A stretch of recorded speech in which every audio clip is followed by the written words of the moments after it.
Iya, selamat siang. Pada kesempatan ini saya akan menjelaskan makalah yang telah saya buat dengan judul Pemetaan dan Prediksi Habitat Terumbu Karang di Karimun Jawa pada tahun 2002 menggunakan data Landsat 8 dan metode Lizenga. Ya, ini pertama ada pendahuluan.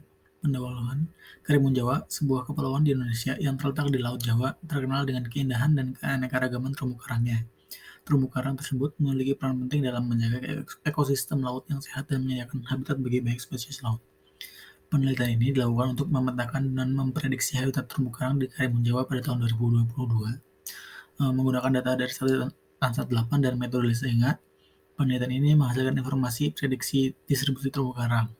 Citra dari Landsat 8 ini digunakan untuk mendapatkan data optik multispektral yang kemudian dianalisis secara digital dengan bantuan perangkat lunak pengolah citra seperti Sagagis dan QGIS pada penelitian ini. Kemudian metode Lizenga yang pada penelitian ini berfokus pada indeks komposisi substrat bawah laut digunakan untuk membedakan jenis substrat dan memetakan distribusi terumbu karang pada daerah kajian. Ya, selanjutnya adalah dari daerah kajiannya. Saya mengambil gambar ini dari Google Earth Pro. Yang bagian kiri atas adalah Kepulauan Karimun Jawa secara lebih dekat, sedangkan yang di bagian kanan bawah adalah menjelaskan letak Kepulauan Karimun Jawa yang berada di Laut Jawa. Kemudian data yang digunakan pada penelitian kali ini adalah data Landsat 8 yang diperoleh dari United States Geological Survey atau USGS. Data yang paling relevan adalah data citra habitat Landsat 8 audit TIRS 81 dengan tutupan awan dibatasi sebesar 10%. Data yang digunakan dalam pemetaan terumbu karang dalam penelitian ini hanya menggunakan band spiral 2 dan 3. Tutupan awan dibatasi 10% agar hasil yang didapatkan maksimal. Lanjut ke bagian metodologi. Metodologi dalam penelitian ini ada 6 step secara umum. Yang pertama ada pengumpulan data Landsat. Data citra satelit Landsat 8 diunduh dari situs USGS. Data yang digunakan adalah data pada bulan Agustus tanggal 20 sampai tanggal 23 tahun 2022. Data ini dipilih karena tutupan awannya yang paling minim di antara data-data yang lain. Kemudian processing data adalah langkah kedua. Data citra satelit Landsat diproses menggunakan perangkat lunak pengolahan citra Sagagis 8.5.1 dan QGIS 3.30.0 untuk menghilangkan efek atmosfer, koreksi radiometrik, dan koreksi geometrik yang diperlukan. Langkah selanjutnya adalah analisis digital. Data citra satelit Landsat 8 yang telah dianalisis secara digital menggunakan perangkat lunak pengolahan citra Sagagis 8.51 dan QGIS 3.30.0. Berbagai teknik penginderaan jauh termasuk analisis multispektral dan pendekatan indeks digunakan untuk mendapatkan informasi tentang komposisi substrat bawah laut dan distribusi terumbu karangnya. Langkah keempat adalah penerapan metode Lizenga. Metode Lizenga diterapkan pada data citra satelit untuk membedakan jenis substrat dan memetakan distribusi terumbu karang di Karimun Jawa. Indeks komposisi substrat bawah laut merupakan komponen kunci dari metode ini, digunakan untuk mengklasifikasi dan mengidentifikasi area terumbu karang. Yang kelima adalah validasi dengan data lapangan. Pada penelitian kali ini saya tidak punya data lapangan, jadi validasi dilakukan dengan membandingkan data dari Google Earth Engine dengan hasil yang didapat. Kemudian langkah terakhir adalah layouting. Setelah prediksi terumbu karang atau distribusi terumbu karang sudah ditetapkan, maka dilakukan map layouting untuk memperindah hasilnya. Layouting sendiri dilakukan dengan perangkat lunak pengolahan citra ArcMap 10.3. Nah, selanjutnya ini hasil yang telah dilakukan.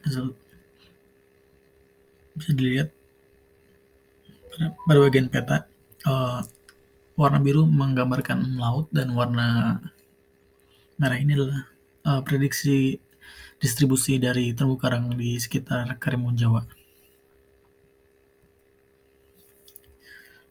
pembahasan. Pada penelitian ini, substrat yang ditampakkan dalam pengolahan citra LSA 8 terbatas pada terumbu karang yang ditandai dengan warna merah. Pada hasil sebelumnya sudah dilihat ada warna merah, itu adalah terumbu karang.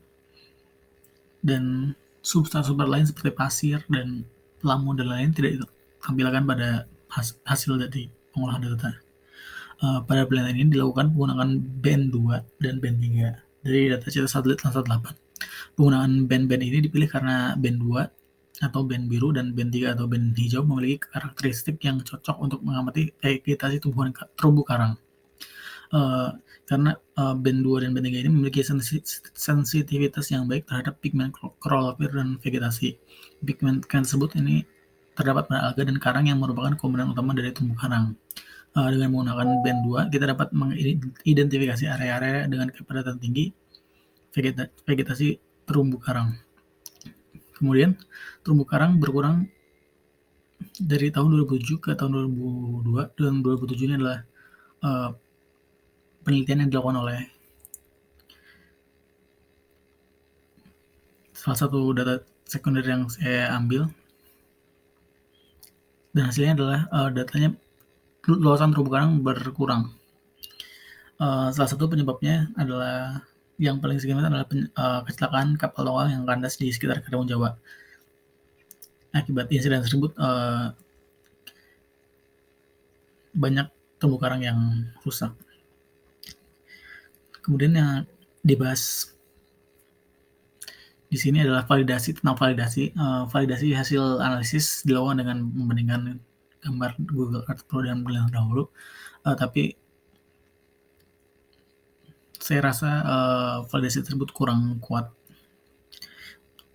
Tapi meskipun demikian, hasil analisis ini dapat memberikan panduan awal dalam perencanaan dan pengelolaan terumbu karang di Karimun Jawa, atau bisa dibilang untuk sebagai gambaran dasarnya saja.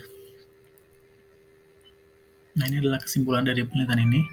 Yang pertama, luasan terumbu karang di perairan Karimun Jawa ditemukan mencapai 3.226,9 hektar. Pemetaan ini memberikan pemahaman yang lebih baik tentang luasan dan komposisi terumbu karang di wilayah tersebut.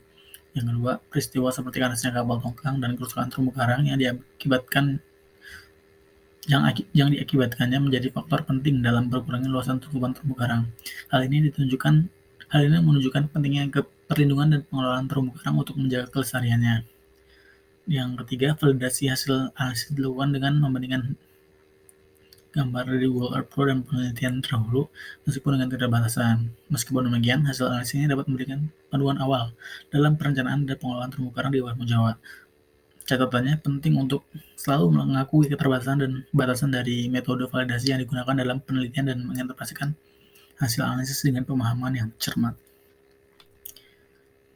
Selanjutnya adalah daftar pustaka yang digunakan dalam penelitian ini. Sekian dan terima kasih.